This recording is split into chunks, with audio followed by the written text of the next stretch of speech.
Diz assim o texto sagrado: estava enfermo Lázaro de Betânia, da aldeia de Maria e sua irmã Marta. Esta Maria, cujo irmão Lázaro estava enfermo, era a mesma que ungiu com bálsamo o Senhor e lhe enxugou os pés com seus cabelos. Mandaram, pois, as irmãs de Lázaro dizer a Jesus: Senhor, está enfermo aquele a quem amas. Ao receber a notícia, disse Jesus: esta enfermidade não é para a morte, e sim para a glória de Deus, a fim de que o Filho de Deus seja por ela glorificado. Ora, amava Jesus a Marta e a sua irmã e a Lázaro. Quando, pois, soube que Lázaro estava doente, ainda se demorou 2 dias no lugar onde estava. Depois disse aos seus discípulos: vamos outra vez para a Judeia. Disseram-lhe os discípulos: Mestre, ainda agora os judeus procuravam apedrejar-te, e voltas para lá? Respondeu Jesus: não são 12 as horas do dia? Se alguém andar de dia, não tropeça, porque vê a luz deste mundo. Mas se andar de noite, tropeça, porque nele não há luz. Isso dizia, e depois lhes acrescentou: nosso amigo Lázaro adormeceu, mas vou para despertá-lo. Disseram-lhe, pois, os discípulos: Senhor, se dorme, estarás salvo. Jesus, porém, falara com respeito à morte de Lázaro, mas eles supunham que tivesse falado do repouso do sono. Então Jesus lhe disse claramente: Lázaro morreu. Amém, até aqui. É um texto conhecido. Um homem chamado Lázaro, diz a Bíblia Sagrada, vivia com suas 2 irmãs, Marta e Maria. Os 3 viviam numa mesma casa, num lugar chamado Betânia, numa aldeiazinha chamada Betânia, que ficava 3 quilômetros perto de Jerusalém, a capital de Israel. Lá viviam Lázaro, Marta e Maria. E esse lugar nós conhecemos pela Bíblia e conhecemos pela história, que era o lugar onde Jesus sempre estava, todas as vezes que ele ia a Jerusalém. Quando Jesus saía da Galileia e descia para a Judeia em direção a Jerusalém, era na casa de Lázaro, Marta e Maria que ele ficava, que ele era hospedado.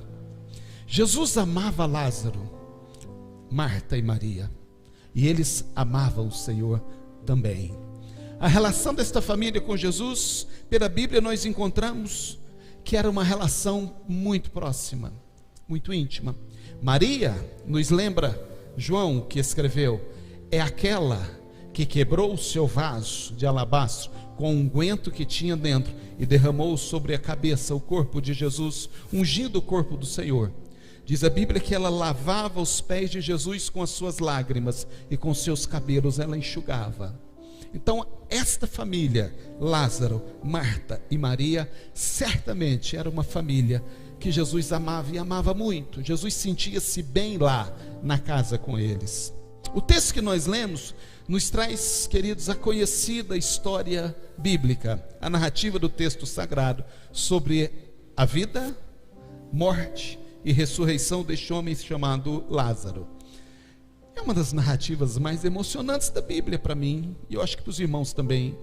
É uma das narrativas mais importantes, porque é um dos milagres mais impressionantes e mais impactantes que Jesus realizou, trazendo para a vida aquele que já tinha morrido depois de 4 dias. A bem da verdade, além de Lázaro, Jesus ressuscitou também o filho da viúva de Naim, e Jesus ressuscitou a filha daquele centurião romano chamado Jairo. Mas a ressurreição de Lázaro se deu diferente, irmãos, num cenário completamente diferente. Nós vamos pensar um pouquinho sobre esse texto que nós lemos e a sequência do texto até Jesus ressuscitar Lázaro, e a gente vai perceber que foi de uma forma diferente que aconteceu esse milagre na vida daquele homem chamado Lázaro. A Bíblia diz que Lázaro adoeceu. O texto diz para nós, Lázaro estava enfermo, esse Lázaro de Betânia. Ele ficou doente, ele adoeceu, porque adoecer faz parte da vida, não é? Diz a história que Lázaro possivelmente era um homem muito justo, era um homem muito correto. Existia nos tempos de Jesus um grupo de judeus que eram chamados de essênios. E os essênios tinham uma preocupação muito grande com o próximo. Era um projeto de vida deles cuidar dos pobres e dos doentes. E acredita-se que Lázaro fosse um essênio. Portanto, Lázaro, que a Bíblia não diz se ele tinha mulher e nem filhos, ao contrário, ele vivia com as suas duas irmãs, Marta e Maria. Então possivelmente Lázaro era solteiro. Os 3 irmãos moravam juntos ali naquela casa. É possível também que eles não eram uma família de uma situação financeira muito limitada. É possível que eles tinham alguns recursos financeiros, porque eles moravam numa casa própria. E segundo as informações que a Bíblia nos dá, não era uma casinha muito simples não, irmãos. Porque a Bíblia diz que no próprio quintal, no terreiro da casa deles, eles tinham uma vinha. E naquela realidade do mundo, naquele momento da história, uma casa que tinha uma vinha, uma quinta, né? Se é que podemos dizer assim, uma casa que tinha uma vinha no próprio quintal, com a estrutura que eles tinham, que recebiam não apenas Jesus, mas Jesus junto com os 12. Quando Jesus chegava na casa de Lázaro, Marta e Maria, era ele mais os 12 apóstolos sempre, e sempre tinha pouso, comida, refeição e descanso para Jesus e para todos os seus discípulos que estavam com ele. Então certamente era uma família que tinha alguns recursos. E se estão certos aqueles que dizem que Lázaro era essênio, fazia parte da vida dele. Ele se dedicava a ajudar pessoas com alguns recursos que ele tinha, cuidando dos doentes e cuidando das pessoas limitadas, dos pobres. Então é possível que Lázaro fazia desse o seu propósito de vida. E quando ele adoece, é muito comum, e a gente às vezes pensa, não é? Quando acontece com a gente, por que será que isso veio sobre mim, né? Eu sou uma pessoa boa, eu ajudo quem eu posso, né? Tem gente que fala, eu não falo mal de ninguém, né? Se bem que isso é o mínimo, né, que a gente deve fazer, né? Não falar mal de ninguém, né? Eu ajudo, eu estou na igreja, eu sou dizimista, eu oferto, eu adoro, eu ergo as minhas mãos na hora do louvor, eu sou crente desde que eu nasci, eu confio no Senhor, eu leio a Bíblia, né? Eu sou uma pessoa que se eu não puder fazer alguma coisa, eu também não atrapalho. Por que será que essas coisas vêm sobre mim? E vem, gente, vem, porque isso chama vida, não é? Na verdade, chama vida. Nós estamos aqui sujeitos a tudo isso. Então, Lázaro ficou doente. A Bíblia diz que ele ficou enfermo. E eu fico imaginando Lázaro doente no começo da sua enfermidade, vivendo com as duas irmãs. Os recursos que ela tinha nas mãos eram os recursos que eles usavam ali, não é? Eu não sei, mas de repente a enfermidade de Lázaro começou com uma febre, não é? Então alguém diz, faz um chá de poejo, né, para Lázaro, né? Alguém diz, faz um chá de erva cidreira e bota mel, né? Faz alguma coisa aí porque é antitérmico, vai ajudar na febre dele. Lázaro às vezes tossia muito, aí vai aquelas receitonas que a gente conhece, não é, gente? Aquelas garrafadas, né? Dente de alho com mel, não tinha dipirona. Na época, irmãos, não tinha os antitérmicos que a gente tem hoje, né? O Tilenol, vai ali na farmácia, compra aquele monte de remédio. Não, elas foram fazendo certamente com Lázaro aquilo que elas podiam fazer. Alguém passava, um vizinho passava e falava, vixe, Lázaro, dá um chá de camomila para esse cara, né? Sei lá, camomila faz pelo menos dormir, né? A verdade é que ele foi adoecendo, irmãos, mas a doença de Lázaro, diz a Bíblia, que foi evoluindo. E as garrafadas não funcionavam, Igor, essa é a verdade. Aquilo que eles tomavam não resolvia o problema, né? Aquilo que eles davam para Lázaro, Lázaro continuava agravando a sua enfermidade. Quando elas perceberam, diz a Bíblia que elas, ao perceber que Lázaro estava enfermo, e não era uma coisinha simples, porque dor de garganta, febre, essas coisas, é possível que ele já tinha passado várias vezes por isso. As pessoas naquela época adoeciam e morriam, quando adoeciam às vezes muito cedo, porque não tinha muito recurso, mas aquilo que era possível fazer era feito. Quando elas perceberam que a febre não cedia, que talvez a tosse, eu nem sei se ele tossia, mas eu estou aqui imaginando que a tosse não passava, que a dor no corpo não ia embora, que ele continuava amuado na cama, ele acordava e não levantava, e já não queria comer, e elas perceberam e disseram, Lázaro, de fato não está bom não. E aí a Bíblia vai dizer para nós que nesse momento elas mandam avisar Jesus. Elas mandam avisar Jesus, um mensageiro.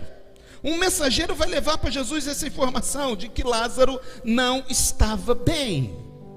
E se a gente perceber, e nós lemos o texto, A recomendação das irmãs Marta e Maria, quando chama alguém para levar essa mensagem a Jesus é: diga ao Senhor: Senhor, está doente aquele a quem tu amas. Porque elas sabiam que Jesus amava Lázaro, e elas já tinham visto Jesus curar um cego que ele nunca tinha visto na vida. Não o cego, Jesus. O cego também nunca tinha visto, mas Jesus nunca tinha encontrado com aquele cego, e ele decide curar. Ela tinha visto, certamente, ou se não tinha visto, tinha sabido da notícia de que Jesus tinha curado um paralítico que se apresentou diante dele, e que Jesus nunca tinha visto o cara, mas mesmo assim Jesus curou. Elas sabiam que Jesus já tinha feito tantas coisas com pessoas desconhecidas, então o que ele faria por Lázaro, certamente ele faria, porque ele amava Lázaro. Então elas mandam o mensageiro dizer: está enfermo aquele a quem tu amas. E a Bíblia diz que este homem vai levar a mensagem para Jesus, e ele encontra Jesus onde Jesus estava. E a Bíblia vai dizer para nós que Jesus estava numa região chamada Pérea, região de Pérea, que a Bíblia diz, da além do Jordão, do lado de lá do Jordão. Essa região ficava a oeste dessa aldeiazinha de Betânia, caminho de um dia. Era um dia inteiro de caminhada de Betânia até chegar onde Jesus estava. E o contrário também era verdadeiro. De Jesus até Betânia era um dia de viagem. Então o mensageiro, depois de caminhar um dia inteiro, chega até Jesus e diz: Senhor, mandaram te dizer, Marta e Maria, que está enfermo Lázaro, aquele a quem tu amas. E a Bíblia diz que Jesus recebe a notícia, certamente agradece o cara e diz: ok, beleza, diz para elas que eu recebi a mensagem. E a Bíblia vai dizer para nós que Jesus decide ficar ainda mais 2 dias naquele lugar, 2 dias completos naquele lugar. E o homem volta mais um caminho de um dia inteiro para chegar onde as irmãs estavam. E quando Jesus fica naquele lugar, a Bíblia diz que ele dá algumas informações para os seus discípulos. Ele diz assim: nosso amigo Lázaro está dormindo, e eu vou despertá-lo do sono. E aí os discípulos dizem para ele: mestre, nós saímos agora há pouco da Judeia, e esse povo está querendo apedrejar o Senhor, e nós vamos voltar para lá, correr risco de vida de novo, só para o Senhor ir lá acordar Lázaro? Se o homem está dormindo, que fique, não é, Pedro? Se o homem está dormindo, deixa ele dormindo. Aí a Bíblia diz, que nós lemos no verso 14, Jesus lhes fala claramente: Lázaro está morto. E ele diz: e nós vamos lá resolver essa parada. Mas 2 dias depois, queridos, quando Jesus resolve voltar, a Bíblia diz que quando ele chega, um dia inteiro para o cara dar informação, 2 dias Jesus no lugar, um dia inteiro depois para chegar lá, fazia 4 dias que Lázaro tinha morrido. 4 dias. Quando Jesus está chegando, Marta sai correndo ao encontro dele e diz: Senhor, se o Senhor estivesse aqui, meu irmão não teria morrido. Porque ela tinha certeza que naquela doença, naquele quadro de enfermidade, Jesus faria alguma coisa. Mas agora, 4 dias depois, e aqui cabe uma observação para os irmãos. Jesus vai exatamente 4 dias depois. Existia uma crença, uma crendice do povo daquela época, entre os judeus, dizem os estudiosos, não a Bíblia, que existia uma crendice daquele povo, principalmente os judeus, era uma crença corrente no meio deles, de que uma pessoa ao morrer, a alma desta pessoa pairava ainda por 3 dias sobre ele. Por 3 dias. Depois de 3 dias a alma ia embora, porque no 4º dia começava o processo de decomposição do corpo. Não é a Bíblia quem diz, isso não é verdade, não é bíblico e não é uma doutrina bíblica. Era uma crença dos judeus antigos daquele tempo. Por 3 dias a alma ainda estava lá. Então seria possível, ainda dentro dos 3 dias, talvez essa pessoa voltar a viver. Mas depois de 3 dias, impossível, porque a alma que estava pairando sobre a pessoa ia embora definitivamente, e a morte se tornava irreversível. Era uma crendice.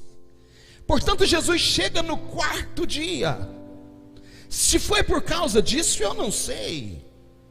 Alguns estudiosos da Bíblia dissertam sobre isso e defendem que Jesus só ficou mais 2 dias lá, e mais 1 dia de caminho, para dar os 4 dias, para que quando ele chegasse, e ele sabia que ele ia fazer um milagre desde sempre, amém, irmãos? Jesus sabia desde o primeiro momento que ele ia ressuscitar Lázaro, mas quando ele chegasse lá, no 4º dia, ninguém imaginaria que seria possível mais, inclusive Marta.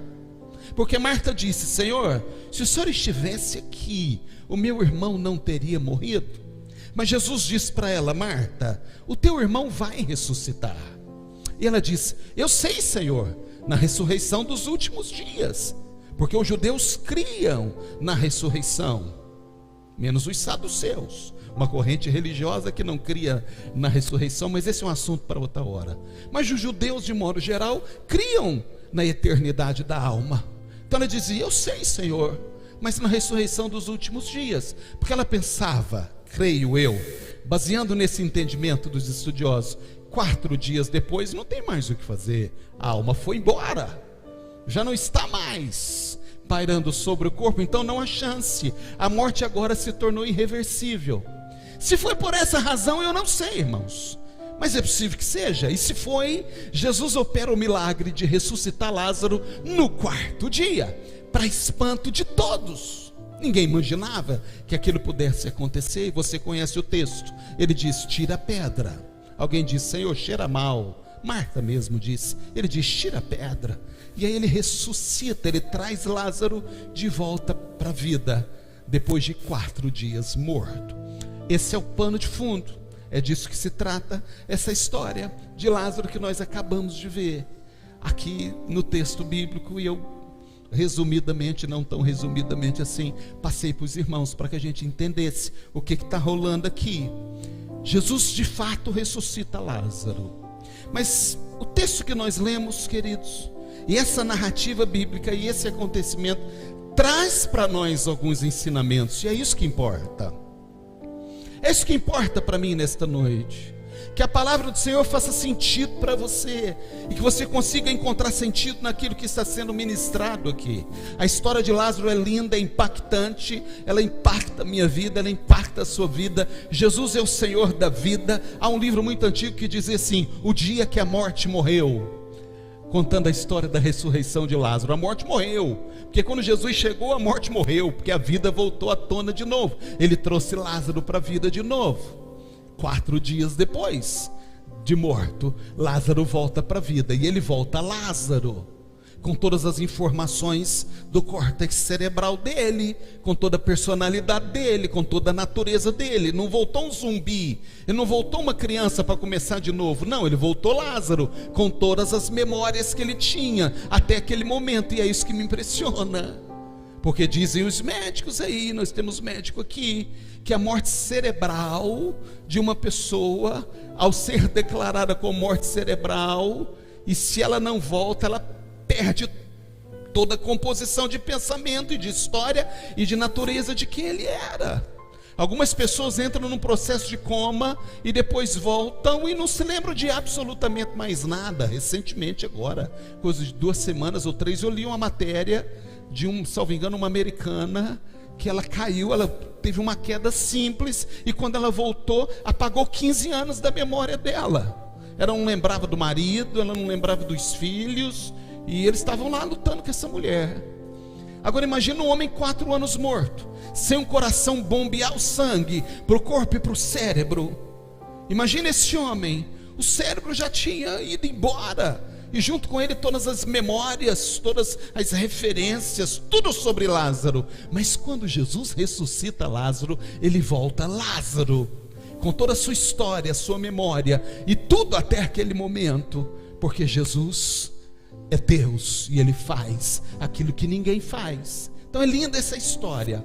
Mas o que eu quero nesta noite pensar com os irmãos, nesses minutos que nós temos aqui na narrativa do texto bíblico, é alguns pontos que servem para nós e nos faz refletir nessa noite. Número 1, por exemplo, primeiro, a narrativa bíblica, o texto que nós lemos fala sobre a realidade do problema. Existia um problema de fato ali. Que problema? A enfermidade de Lázaro. A doença de Lázaro era um problema. Não dava para ignorar que isso era um problema para aquelas mulheres e para eles. Não era algo da cabeça delas. Elas não estavam delirando, voando. Não. Existia um problema real, existia um problema concreto. E sempre que existe um problema, ou sempre que nós nos deparamos com um problema, a gente precisa ter a percepção, irmãos, que ignorar o problema não vai resolver. Não resolve. O problema não se resolve por si só. Deixar como é que está, para ver como é que fica, é um ditado que não se aplica na nossa realidade de vida. Então a gente precisa enfrentar, confrontar, ir para cima, tentar fazer alguma coisa para que a gente definitivamente possa resolver aquele problema que está diante de nós. E foi isso que elas fizeram. Tá tossindo? Chá do que, sei lá. Tá com febre? Faz mais um negócio para esse cara. Ah, não tá com dor no corpo? Bota emplasto sabiá nele. Sei lá, vamos fazendo algumas coisas, porque o problema existe. Até que chegou o momento que elas pensaram, é sério? Nós fizemos o que tinha que fazer. Então, por favor, vai até Jesus e manda avisar Jesus que aquele que ele ama está enfermo. Então não protele. Nós somos uma geração da protelação. A gente fica procrastinando as nossas decisões, achando que elas vão se resolver sozinhas. A gente fica adiando aquilo que a gente tem que fazer, na expectativa de que se a gente deixar lá quietinho, não mexer e não fizer nada, vai resolver. Não vai. Não procrastine mais, não adie mais.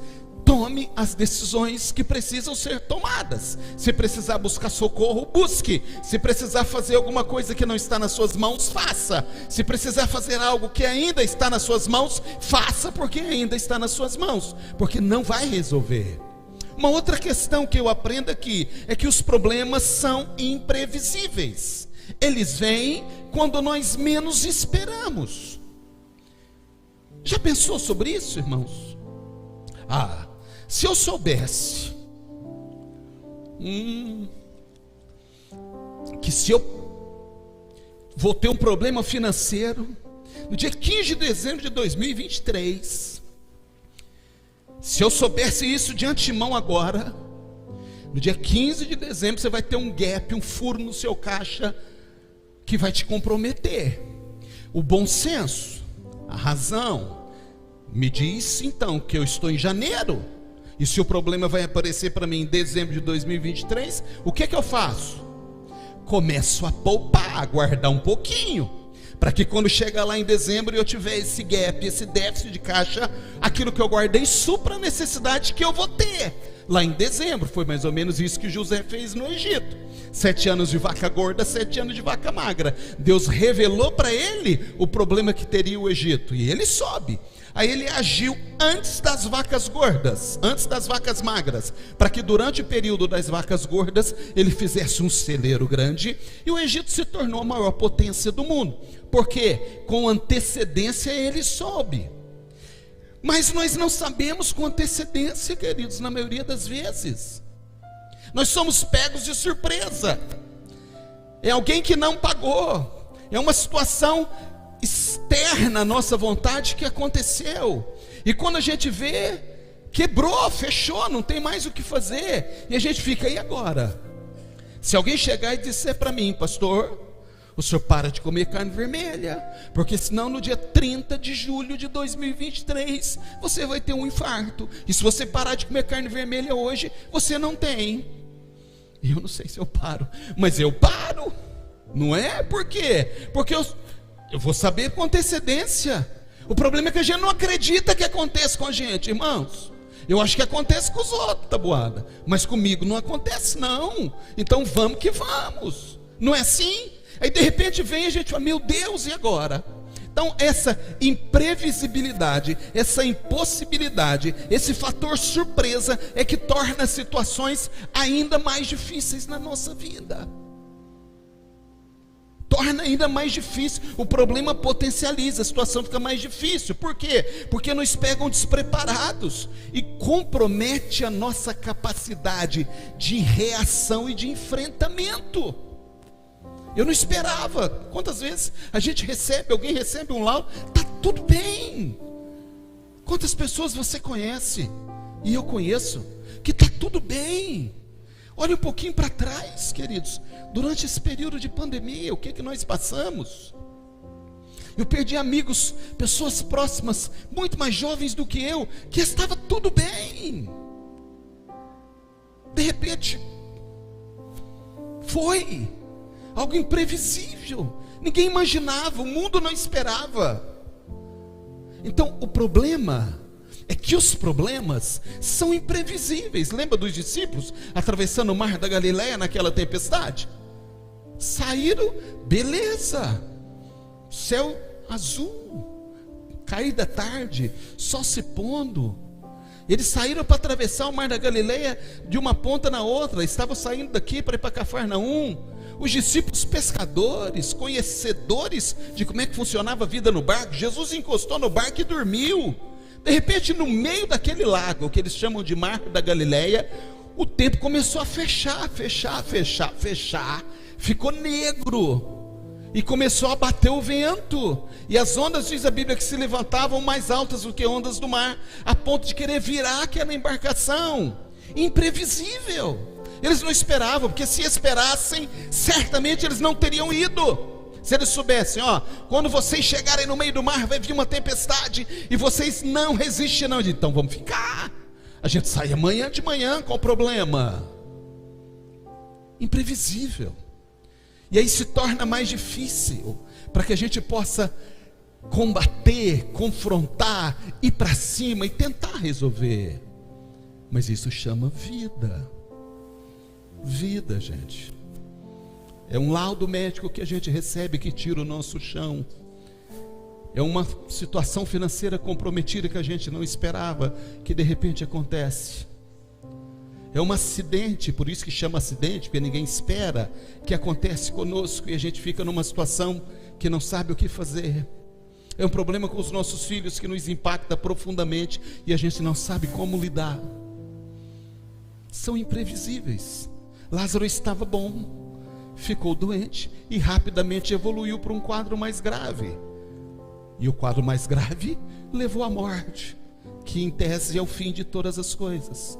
Quando nós olhamos para o texto bíblico, nós aprendemos que exatamente por conta da imprevisibilidade, de não estar nas nossas mãos e do fator surpresa, nós aprendemos que sempre, e é por isso que nós devemos levar a nossa situação a Jesus, sempre. Nós devemos levar as nossas questões ao Senhor sempre. O texto diz, as irmãs, verso 3, Marta e Maria mandaram dizer a Jesus, Senhor, está doente aquele a quem tu amas. Irmãos, deixa eu falar um negócio para você. Nós devemos falar com as pessoas que nós confiamos. Se isso nos faz bem, sempre nos faz. Nós devemos falar com as pessoas que nós confiamos sobre a situação que nós estamos passando. Nós devemos e podemos falar com a família sobre os momentos difíceis que nós estamos atravessando, se aconselhar. Você pode, se você quiser, fazer uma sala pastoral aqui com um pastor, que no caso sou eu, para poder falar um pouco da sua situação. Você pode compartilhar com os seus amigos, porque os amigos são presentes que Deus nos deu, amigos de verdade, amigo com quem nós confiamos. Nós até podemos abrir o nosso coração para eles e dizer, eu estou passando por isso, por isso, por isso, por isso e por isso. Irmãos, os amigos tornam a nossa caminhada mais leve. Então sim, a gente pode, não tem nada, absolutamente nada de errado nisso, mas algo acontece quando falamos com Deus, que não acontece em nenhum outro cenário desses que eu falei. Quando nós falamos com Deus, algo acontece que em nenhum desses outros cenários acontece, porque Deus sim tem o poder de mudar a realidade. Nós ouvimos um conselho do amigo, nós recebemos uma oração, que é muita coisa, é grande coisa ser alvo da oração de alguém. Nós conseguimos falar com o psicólogo, com a psicóloga, e eu não tenho absolutamente nada contra, fala mesmo. Se te faz bem, vai, procure, fala, descarrega, libere, sabe, tira esse fardo, esse peso desnecessário. Te faz bem, a pessoa está lá para te ouvir, para te ajudar a encontrar um caminho, a encontrar um norte, a encontrar um equilíbrio, mas não subestime a sua conversa com Deus, porque isso é muito mais importante do que qualquer um desses cenários que eu disse aqui. Porque em qualquer uma dessas situações, dificilmente alguém vai poder fazer algo por você de concreto, real, que muda a sua realidade, mas nos alivia o nosso fardo. Mas quando a gente precisa de uma solução de verdade, é nos pés de Jesus que nós vamos encontrar. Então é por isso que nós temos que falar com Ele, porque muda o cenário, muda a realidade. O nosso problema, gente, é que a gente fala com todo mundo. Estou com um probleminha, psicólogo. Boa, vai. A pessoa está lá para isso mesmo, para defender o dela, ganhar o pão dela, e faz parte. Estou com outro probleminha, aquela amiga que vai me prestar o ouvido, e a gente aluga o ouvido do amigo, da amiga por 1, 2, 3 horas. Ok, se a pessoa está disposta a isso, faça. Estou com outro probleminha, pastor, vem, eu estou aqui para isso mesmo, atendo todos os dias. Mas a gente não fala com Jesus, porque talvez a gente ache que Ele não vai conseguir solucionar, porque talvez a gente ache que Ele está longe demais, porque talvez a gente ache que Ele não vai poder nos ouvir, porque talvez Ele é muito abstrato, e eu preciso de alguém que eu veja na minha frente fisicamente, olhando, apalpando a pessoa, olhando para nos olhos da pessoa, por várias razões.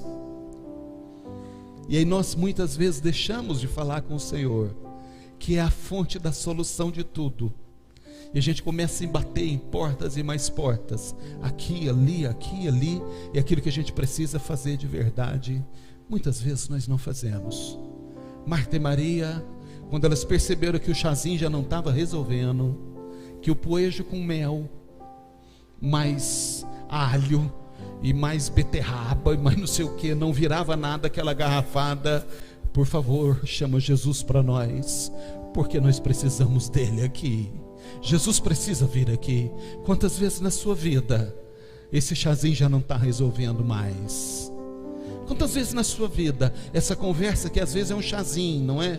É um chazinho que faz bem, que a gente acostuma com aquele chazinho. É igual quando a pessoa está tratando com aqueles remedinhos. Como é que chama quando não é remédio mesmo? Como? Placebo, ouvi. Não é? Não, dá um placebozinho, dá um comprimidinho de maisena, e a pessoa toma e fala, agora estou bem. Que isso? O cara fala, bobão, isso é maisena, cara, isso não é nada não. Mas psicologicamente o cara acha que faz bem. É o chazinho. Fulana, você pode me ouvir? E a pessoa fala, posso te ouvir sim. E lá a gente fala 2 horas, beleza, está tudo certo. Mas e com Jesus? 1 minuto de conversa com Jesus é uma dificuldade, porque a gente vai buscar os recursos que a gente percebe que está aqui nas nossas mãos, e a gente vai tentar resolver do nosso jeito e da nossa maneira. Está perdendo a chance de solucionar definitivamente o problema. Eu olho para esse texto, querido, e aí mais uma vez nós voltamos para aquela verdade, que é uma verdade absoluta, e a gente está sempre falando sobre isso. Talvez essa seja a razão que muitos decidem colocar Jesus no fim da fila para procurar. Talvez essa seja a razão, esse ponto que eu vou dizer aqui agora, que é a verdade absoluta. E o que é a verdade absoluta? Que Jesus, que Deus age, mas Ele só age no tempo dEle, e a gente está querendo que Ele age agora, no nosso tempo, do nosso jeito e da nossa maneira. Então a gente vai tentar resolver primeiro tudo, e quando a gente não consegue, a gente fica meio sem jeito de chegar até Ele, porque a gente sabe que muitas vezes Ele vai agir no tempo dele, o tempo dele é diferente do nosso. Olha o que diz o verso 6: quando, pois, soube Jesus que Lázaro estava doente, ainda se demorou 2 dias no lugar onde ele estava. Ele estava em Pérea, era um dia de jornada, um dia de caminhada. Ele sabia que ele ia levar mais um dia para voltar, só de caminho. Ele decide ficar mais 2, porque Jesus age no tempo dele. Isso não nos interessa às vezes, isso não nos interessa, porque nós queremos que Jesus haja agora, no momento em que eu estou falando com ele. Eu já disse isso aqui, e eu vou demonstrar para vocês. A gente pega o nosso problema de manhã e diz: agora, Senhor, eu acordei com uma fé inspiradora, eu acordei com uma fé revolucionária dentro de mim, que me fez entender, Senhor, e compreender que é o Senhor quem vai fazer, e é o Senhor quem vai solucionar. Então, Senhor, de manhã, na oração da manhã, que nunca fez, mas vai começar a fazer agora: está aqui, Senhor, o meu problema, eu não quero mais saber dele. Faça, Senhor, o que o Senhor quiser fazer, e quando o Senhor quiser fazer. Está aí, Senhor, pronto, não é mais meu, é teu. E entrega o problema para Jesus, e sai para a luta, e sai para a vida, e vai. Mas a hora que bota a cara para o lado de fora da casa, aquele problema que nós deixamos ontem vem mais forte na manhã.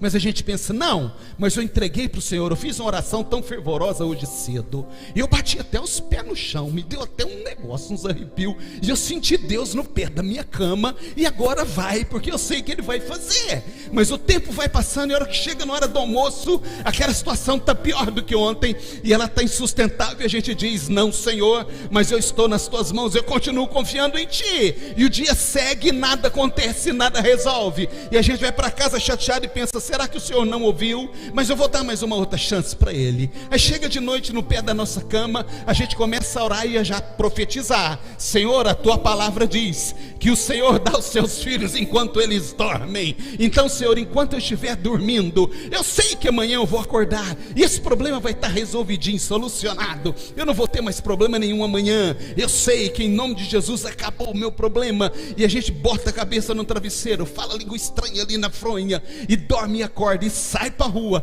E a hora que a gente bota a cara de novo para a rua, o problema aumentou, gente, piorou. Eu não sei se é só comigo que acontece isso, mas comigo acontece. Já aconteceu com você? Senhor, mas eu orei, já está fazendo 2 dias que eu orei e entreguei o meu problema nas Suas mãos. E a gente começa a dar prazo para Deus. E nós vamos fazer aqui uma novena agora. Novena é coisa da igreja católica, 9 dias. Crente é campanha. Nós vamos fazer uma campanha de 7 dias agora. Eu vou fazer 7 dias, Senhor, porque nesses 7 dias o Senhor vai resolver. Queridos, Deus pode resolver no 1º, no 2º, no 3º, no 4º, no 5º, no 7º, no 8º. Mas a verdade é que Ele só resolve no tempo dEle. Não adianta nada oração fervorosa, sapatear. A gente tem que entregar para o Senhor. Salmo 37.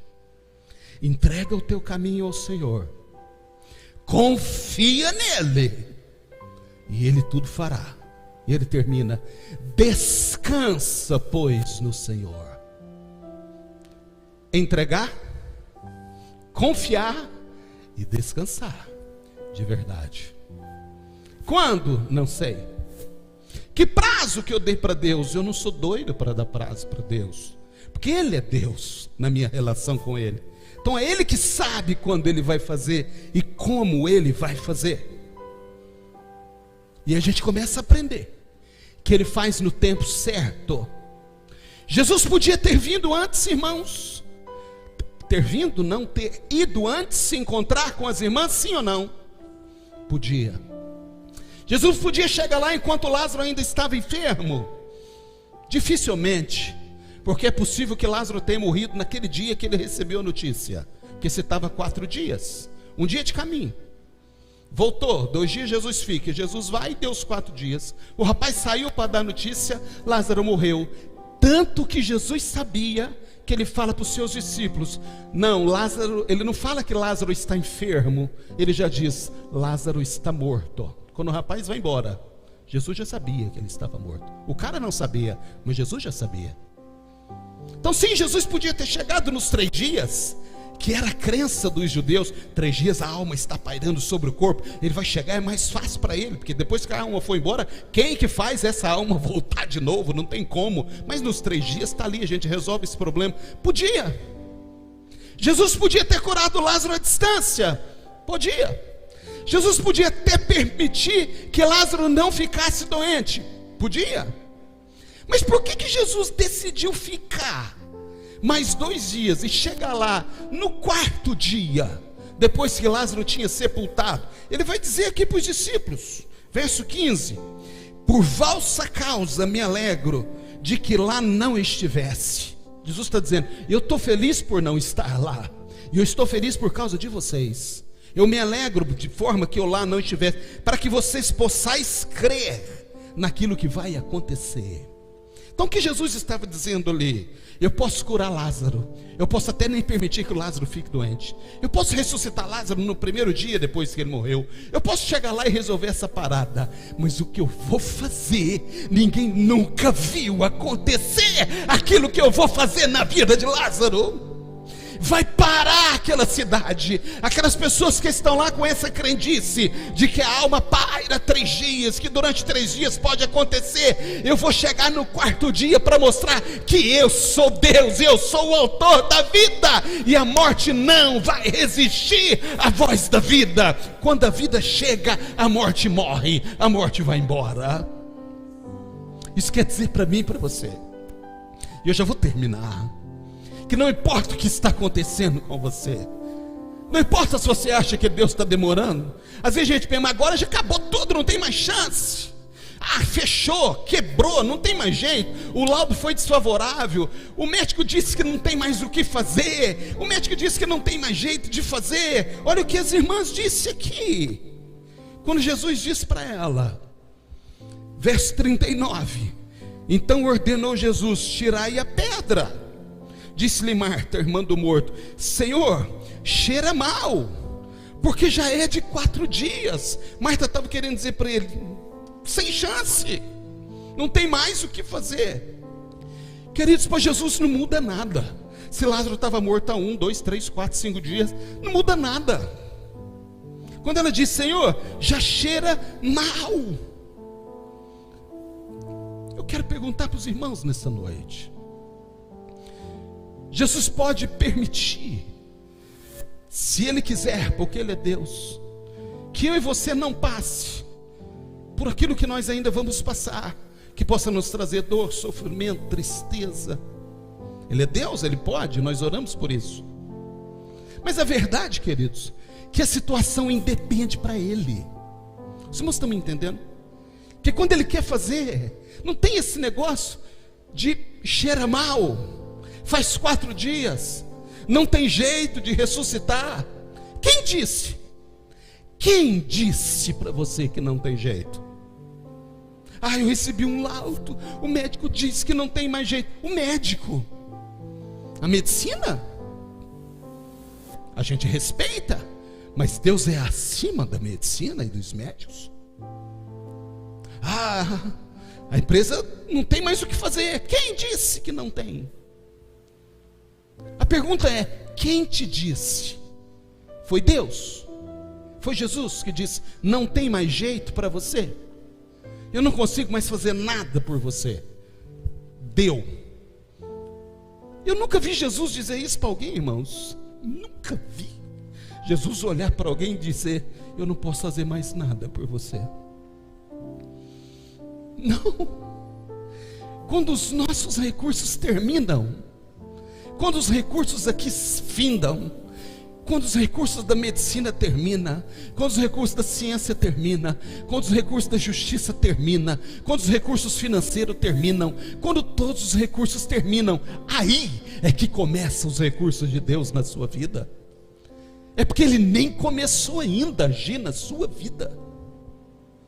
Chega um momento, queridos, e eu já vou terminar. Os irmãos podem vir aqui para o altar, os músicos para o altar, porque se vocês ficarem aí, eu fico tranquilo e vou pregando. Então vocês aqui atrás, vocês me cutucam para que eu possa terminar logo. O texto diz, Jesus disse, depois que Marta disse, cheira mal, Jesus disse para ela, tirai a pedra. Tirai a pedra. Senhor, cheira mal. Jesus disse, tira a pedra. Duas coisas importantes nessa frase de Jesus.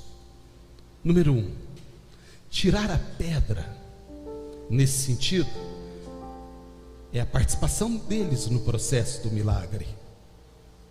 Eles colocaram a pedra lá. Jesus poderia ressuscitar Lázaro com pedra e tudo, se ele quisesse. Que pedra é essa? Na porta do túmulo onde estava Lázaro, dentro daquela rocha, eles botaram uma pedra para tapar a porta do túmulo. Então Jesus olhou e disse, tira a pedra. Jesus poderia ressuscitar Lázaro com pedra e tudo? Sim ou não, irmãos? Deixa eu ver. Sim, claro. Por quê? O que era para Jesus tirar uma pedra, já queria ressuscitar Lázaro. Ele podia chegar diante da pedra e fazer assim, com a cabeça, e a pedra rolar para a esquerda. Ou ele podia fazer assim, Mateus, e a pedra rolar para a direita. Uai, o homem ia ressuscitar Lázaro. O que é uma pedra na porta do túmulo? Ou ele podia chegar para a pedra e fazer assim, a pedra. Ou ele podia chegar naquela pedra com o dedinho, olhar para o povo e fazer assim. Tirou a pedra. Por que Jesus disse para eles tirar a pedra? Número 1, porque era a participação deles no processo. E eu tenho que falar aqui com os irmãos, que no processo do milagre existe algo que é eu e você que temos que fazer. Ressuscitar Lázaro só Jesus podia, mas tirar a pedra eles poderiam tirar. Com o esforço deles, juntou lá não sei quantos homens e moveram aquela pedra. Jesus ia fazer o milagre, mas primeiro tira a pedra. Número 2, ainda dentro do tirar a pedra, e eu acho que isso faz mais sentido para mim, mover aquela pedra também pode significar espiritualmente, numa linguagem figurada, a gente mover essa pedra da incerteza que está dentro do nosso coração, a pedra da dúvida, a pedra da incredulidade, que impede a realização do milagre. Porque a matéria-prima do milagre é a fé, irmãos, é acreditar. Nem que seja um fiapo de fé, mas nós temos que ter, porque senão nós não conseguimos ver a concretização do milagre na nossa vida. Então mover essa pedra pode significar nessa noite para mim e para você, mover essa pedra da dúvida, da limitação, que domingo após domingo nós somos ministrados aqui, palavras de bênção, palavras que tocam a sua vida, e Deus dizendo que vai fazer, e eu estou aqui pregando para a igreja no domingo à noite, no domingo de manhã, e eu consigo perceber as pessoas assimilando a palavra, recebendo a palavra, é nítido, é claro. E eu consigo também perceber pessoas que não mudam, a realidade não mudam, independente do que é pregado. Porque alguns caem no coração a palavra, a pessoa abraça a palavra e diz, é para mim, eu estava precisando ouvir, isso vai acontecer, eu creio, Senhor, é comigo que o Senhor está falando, e vai embora para casa e leva aquela palavra e a vida muda, porque decide crer na palavra profetizada, porque a palavra de Deus é profecia por excelência. Então que você decida crer, é tirar essa pedra do comodismo, do não crer, do acostumar-se com a palavra e dizer, não é para mim, não é para mim, é para você. Se você está aqui, é para você, e você precisa decidir crer, para que essa palavra possa produzir efeito na sua vida. Então a Bíblia diz que Jesus diz, tira a pedra. Mas Senhor, faz 4 dias, cheira mal, nada mais pode ser feito. Eu repito, quem disse que nada mais pode ser feito? Quem disse que nada mais pode ser feito na sua vida por você? As pessoas podem te olhar, dessas pessoas que nós falamos, e dizer, eu não sei o que dizer. Eu faço isso muito aqui. Eu aprendi que eu não tenho que ter resposta para tudo. Antes eu achava que como pastor, no começo da minha caminhada, 20 e tantos anos atrás como pastor, as pessoas me procuravam e eu pensava, eu tenho que ter uma resposta. Aí eu aprendi que não, eu não tenho que ter uma resposta. Quando eu não tenho resposta, o que eu posso fazer é orar. E eu falo aqui, eu não sei o que eu vou te dizer, eu não sei o que dizer nessa situação, mas eu sei que eu posso orar por você. Quantos amigos que a gente fala que a pessoa nos ouve, e A gente termina de falar, e aí a pessoa fala, eu não sei. Profissionais não sabem o que dizer, até porque eles não podem também dizer o que a gente vai fazer. Mas eu nunca vi Jesus dizer para alguém, eu não sei o que fazer por você. Eu realmente agora, você me pegou, estou perdido. Deixa eu me situar aqui, porque de fato a sua situação é muito difícil para mim. O Deus que nós servimos, irmãos, é o Deus que não conhece impossível, é o Deus que não conhece limitação. É o Deus que chegou para Abraão com 99 anos, lá naquela tenda, e disse: Abraão, você vai ser pai de um menino com 99 anos. Sara estava do lado de dentro da tenda, riu e disse: ele não conhece esse velho. Eu conheço, porque a mulher conhece a gente, né, gente? Eu conheço, eu sei que Abraão, não, 99 anos, ele está enganado. Deus do lado de fora disse: porque ela riu lá dentro, o nome desse menino vai ser Isaque, porque chama riso. Marque este tempo, Abraão e Sara. A partir de hoje, conte o tempo, porque daqui a um ano, quando eu voltar, vocês vão estar com o menino nos braços. 9 meses depois, nascia Isaque, o filho da promessa. O que Deus não pode fazer? Por que Deus não pode fazer? O Senhor, porque agora está muito tarde, agora não tem mais jeito de fazer, porque a situação agora piorou demais. Sabe por que piorou? Porque Deus quer fazer algo maior ainda na sua vida, que ninguém nunca viu. É só por isso. Para ninguém achar que foi você, para que ninguém achar que foi a força do seu braço, para que ninguém pense que foi a sua própria competência e habilidade. Não, quanto pior a situação, maior é o milagre que Deus vai fazer na sua vida. Porque Ele é Deus. Fica de pé, gente, senão não termina esse culto nessa noite. Eu preciso terminar. Entende? O Senhor fez porque Ele disse que faria. Então, queridos, pense comigo. Problemas existem e a gente não foge deles, a gente encara. Seja qual for a dificuldade, seja qual for o seu desafio, aquilo que você está precisando ou passando agora, olha para Ele, olha de frente, encare, não tenha medo. Diga para Ele: você não é maior do que Deus. Sim, os problemas são inesperados, eles vêm de surpresa, e esse é o problema, por isso que nos desestabiliza, porque eles nos pegam de surpresa, mas eles não surpreendem Deus.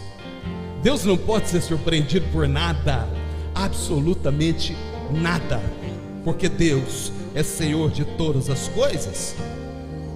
Fale com seus amigos, se você confiar neles. Fale com sua família, fale com seu pastor, se você quiser, mas não deixe de falar com Jesus. Fale com Ele de verdade, chama Ele, fala: Jesus, senta aqui. Bota Jesus do lado do banco do seu carro, do passageiro. Fala para Ele: vamos conversar, Senhor, eu preciso falar com o Senhor. Não deixe de falar com Jesus. Entenda que Ele age no tempo dEle, mas Ele não adianta e também não atrasa. Ele age no tempo certo, no tempo que Ele tem que agir. Não há causa perdida para o Senhor.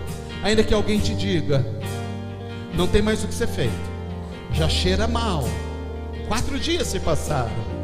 Jesus disse para Marta: se você crê, você vai ver a glória de Deus acontecer aqui neste lugar. Se cumpriu, queridos. Nós começamos essa mensagem citando o Salmo 30. Se cumpriu naquele dia, naquela cidadezinha de Betânia, o poema de Davi, o Salmo 30, na vida de Lázaro. Quando Davi diz no verso 3: Senhor, da cova fizeste subir a minha alma. Foi isso que Deus fez com Lázaro.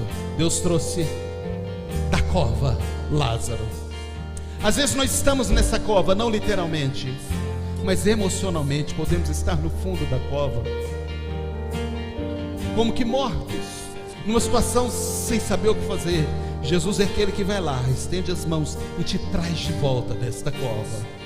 Jesus te traz de volta para a vida, e vida em abundância, vida que faz sentido, vida que tem propósito.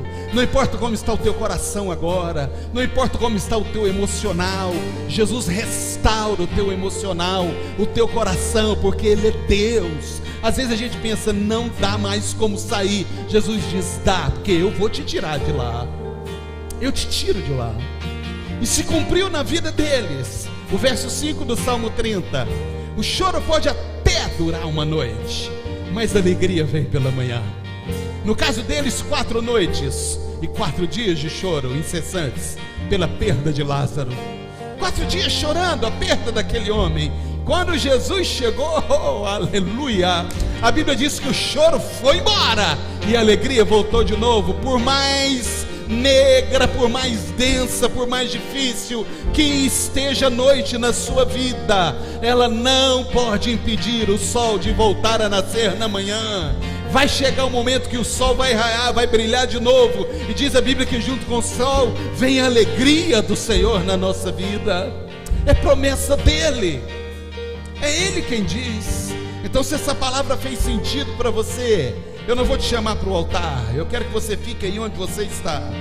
Mas se você recebe essa palavra nesta noite, e se você entende que ela ministrou no seu coração, porque esse é o momento que você está vivendo, eu não vou te expor, não quero te constranger te chamando aqui para o altar, mas fale com ele, diga: Senhor, eu ouvi o que foi falado aqui, eu ouvi, eu sei que nem todo mundo que está aqui nesta noite está vivendo essa situação, mas eu também sei que tem pessoas aqui que estavam precisando dessa palavra, e tem pessoas aí neste canal no YouTube que estavam desesperadamente esperando essa palavra. Mas se você não está precisando agora, entenda, guarde essa palavra no seu coração, porque amanhã pode ser você, porque isso chama vida. Isso chama vida. Amanhã nós somos surpreendidos por uma situação difícil. Amanhã um problema bate à nossa porta. Amanhã a saúde vai embora. Amanhã alguém nos dá uma notícia difícil, e você precisa lembrar dessa palavra desta noite. Não existe nada que ele não possa fazer. Ele não demora, ele não adianta, ele chega na hora. E um grande problema, uma grande dificuldade é oportunidade para que Deus faça um grande milagre na sua vida. É só por isso. Quando a situação deteriora para nós, é o momento de Deus agir. E a boa notícia é que Ele age. Feche seus olhos, eu vou orar por você, para que a gente possa terminar a nossa reunião nesta noite. Aleluia.